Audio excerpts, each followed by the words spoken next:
I loved this show. It was so great to watch. And this is quite different from the alien invasions we've seen on screen in the past. Can you tell me about the core of this story and what the inspiration for Invasion is? It is very different than other alien invasion movies, shows, even novels, in many ways. I mean, because it's global, I think we're used to seeing alien invasion shows told from a singular perspective, and most usually an American perspective. And it's different because, and this was really the inspiration or the sort of North Star for me, was it's really character driven. It is really an emotional, nuanced, complex show about human beings, more than it is, or as much as it is, about the aliens. I really wanted people to care about, relate to, understand, connect to these characters before aliens invaded their lives.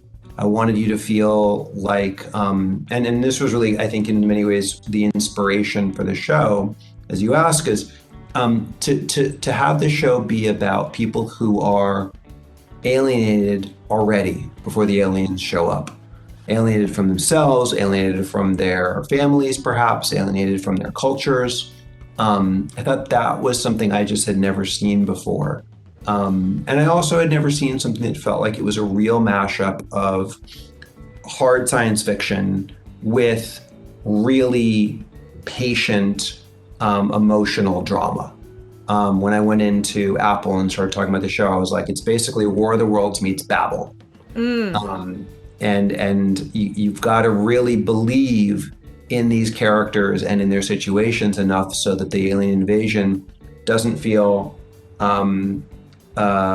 fake. It feels as real as, what we went through in 2020. A lot of movies and like alien invasion things you see, people have this really instant reaction where there's like an explosion and they're like, aliens. And you're just I like the kind of realistic thinking that people are kind of going about, like, it takes a while for people to be like, oh, this isn't what we think it is. Can you tell me about like that thinking?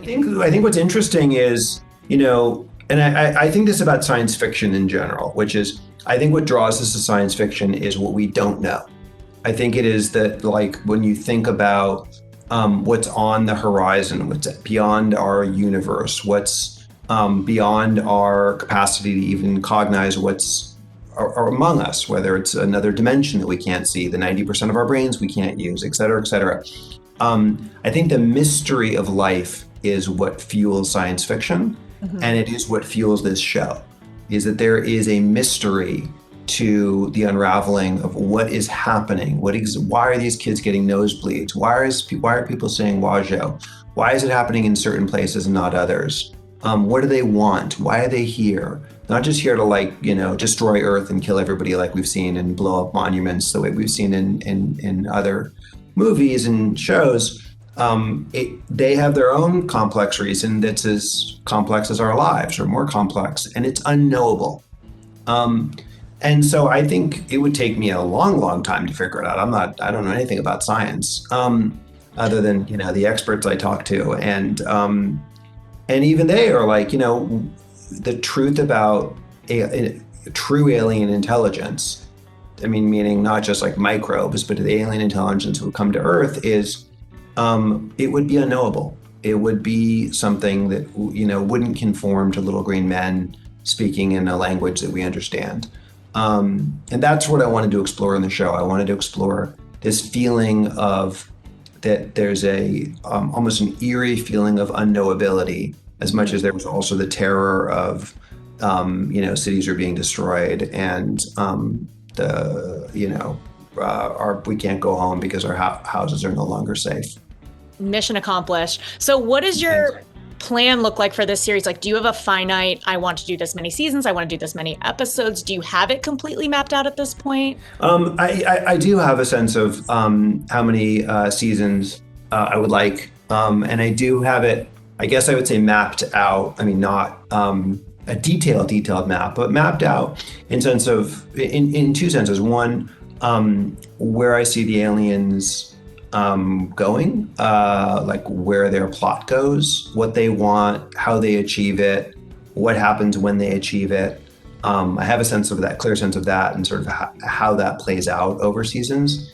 And I have, I think equally, if not more importantly, a sense of how to arc these characters, a sense of how to connect these characters.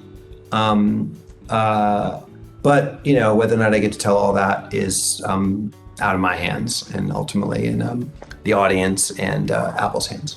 Okay, but there's a plan in place. So the look and feel of the series is just massive, and I know you're no stranger to doing things on this massive scale. How does Invasion compare to large-scale blockbusters you've done before? It's very similar. It's obviously longer form, so it's 10 hours of storytelling instead of 2 hours of storytelling. But I would say the X-Men movies really prepared me for it because, one, they're obviously ensemble movies, like this is an ensemble. And two, in a way, the X-Men working on a franchise is a little bit like working on a television show, in that you are telling stories over,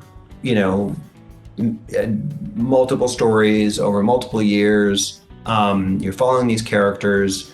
It's serialized in a way, and it's like going from the Professor Xavier First Class to the Professor Xavier Days of Future Past is like, okay, you've completely created a new character for him, or the Michael Fassbender Magneto of Days of Future Past to Apocalypse. So there is a serialized nature to that. I think what was different for me was not the scale, because I am somewhat used to that, but I've never shot in as many places as this.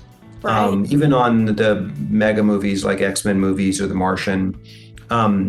We were primarily, we would be a single location based, like London or somewhere in Canada. Whereas this, we shot in New York, London, Manchester, Tokyo, Morocco, and really shot in those places, spent time in those places.